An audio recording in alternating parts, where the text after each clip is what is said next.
Olá, na aula de hoje eu vou conversar com você sobre a biblioteca System Console ANSI.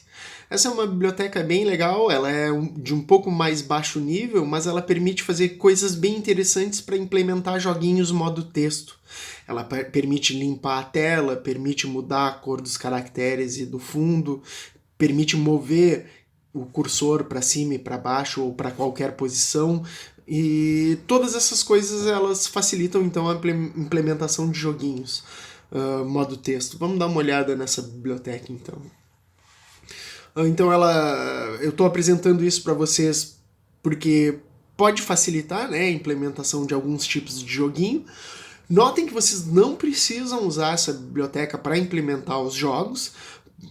Por exemplo, o campo minado a gente implementou sem usar essa biblioteca, mas essa para certos tipos de jogos, que por exemplo tu quer mover o caractere, algum caractere ou alguma coisa na tela, essa biblioteca ela é importante e ajuda a fazer isso.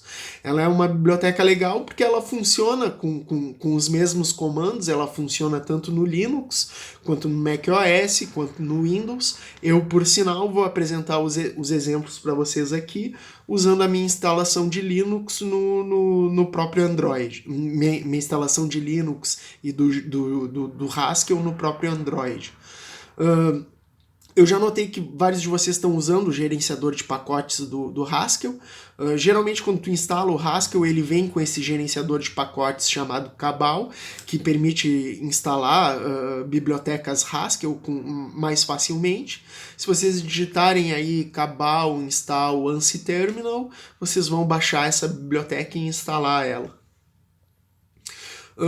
Então, o que faz essa biblioteca? Ela permite fazer várias coisas, imprimir texto colorido, incluindo background, limpar partes da tela ou toda a tela, mostrar ou esconder o cursor, mover o cursor para qualquer posição, encontrar a posição do cursor e mover também a tela para cima ou para baixo. Tem várias outras funcionalidades. Eu vou recomendar que vocês façam uma busca no Google por System Console ANSI Haskell. Vocês vão achar a documentação dessa biblioteca. Infelizmente, acho que só tem essa biblioteca em inglês, a documentação, mas a gente pode usar os fóruns ali para tirar as dúvidas a respeito da biblioteca. O que eu trouxe aqui para vocês é um exemplinho de uso dessa biblioteca. Né? O objetivo é ter um caractere na tela, que é o asterisco, e eu vou usando o meu teclado para mover esse caractere para qualquer posição da tela, certo?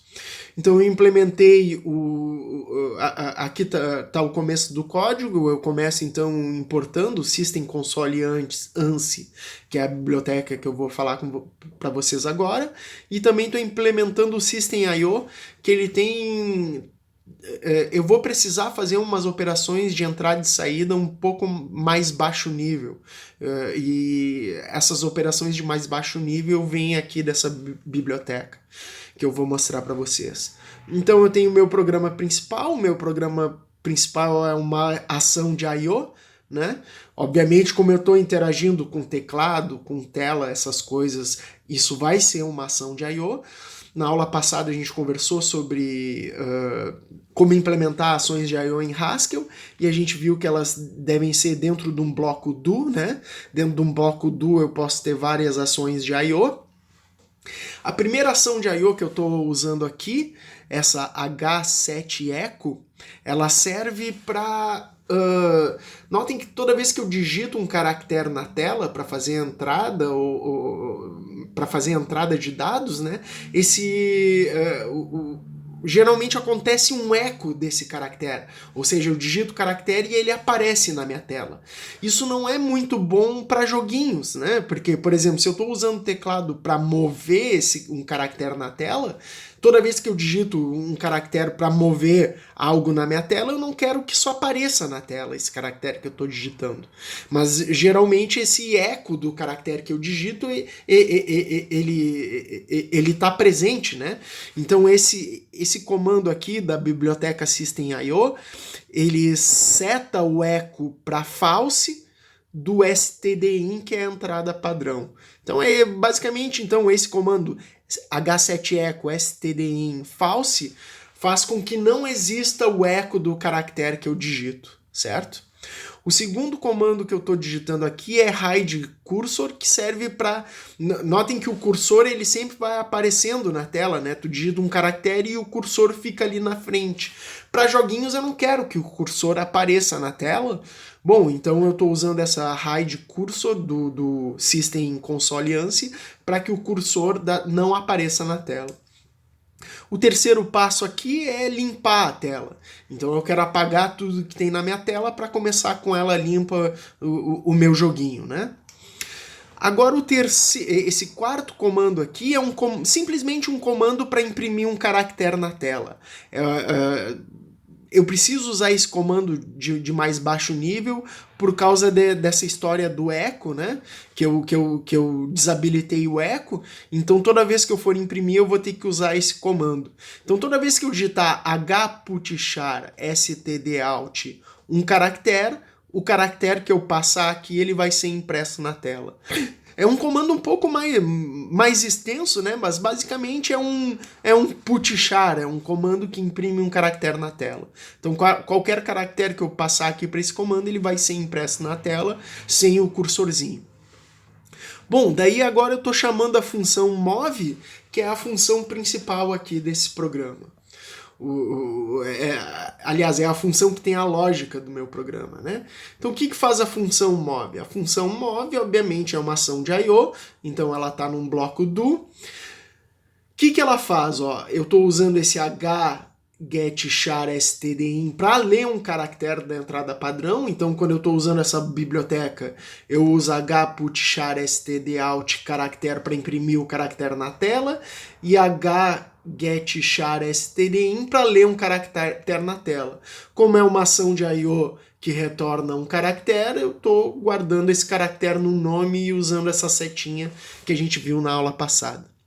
Aqui também eu estou usando uma outra construção do Haskell que a gente não tinha visto antes, que é um case.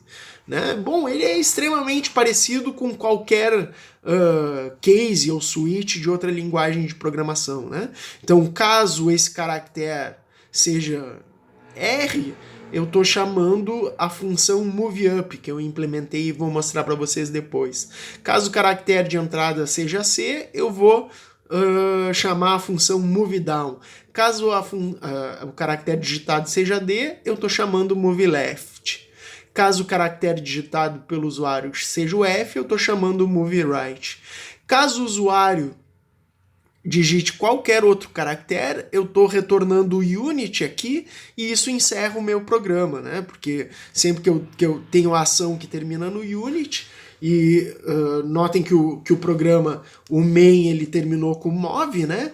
Então, se o move terminar com esse return aqui, eu estou encerrando o meu programa.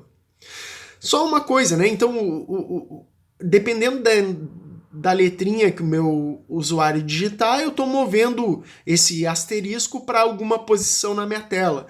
Notem que eu estou usando as posições do teclado aqui, né? O R, ele é mais em cima, o C, ele é mais embaixo, né?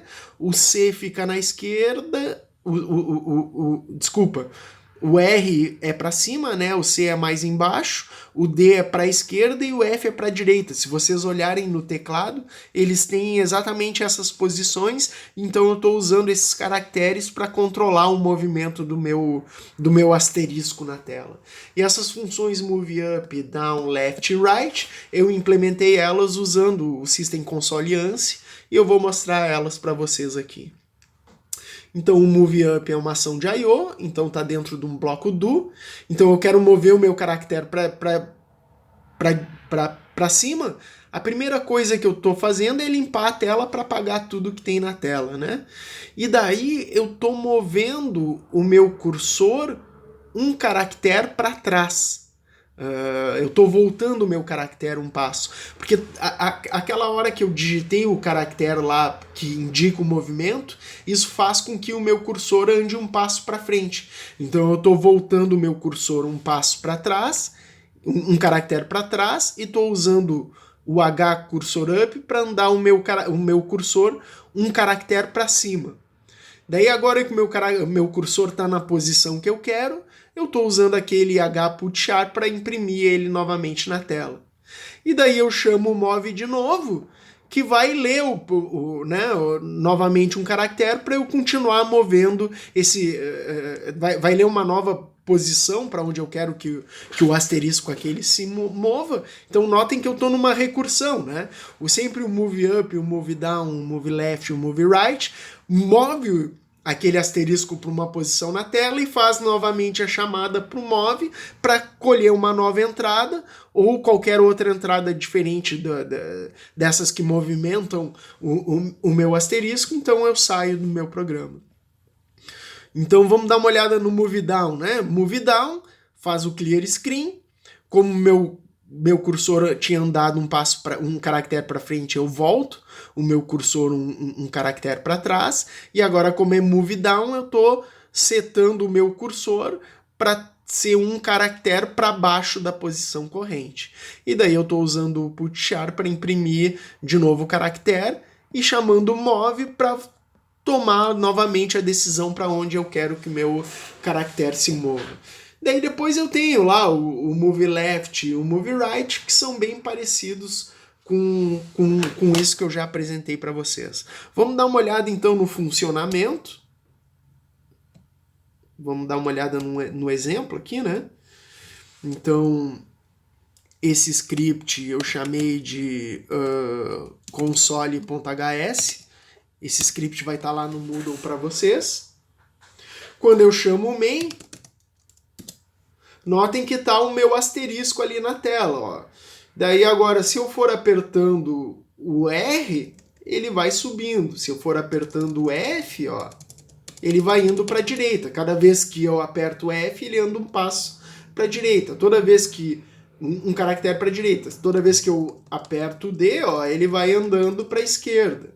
E agora, se eu usar o C, ele vai para baixo. Ó. Posso, usando, então, o teclado, mover esse asterisco na minha tela. E agora, se eu digitar qualquer outra letra sem ser aquelas, ele sai do meu programa. Bom, era isso que eu tinha para apresentar para vocês hoje. Um abraço e até mais.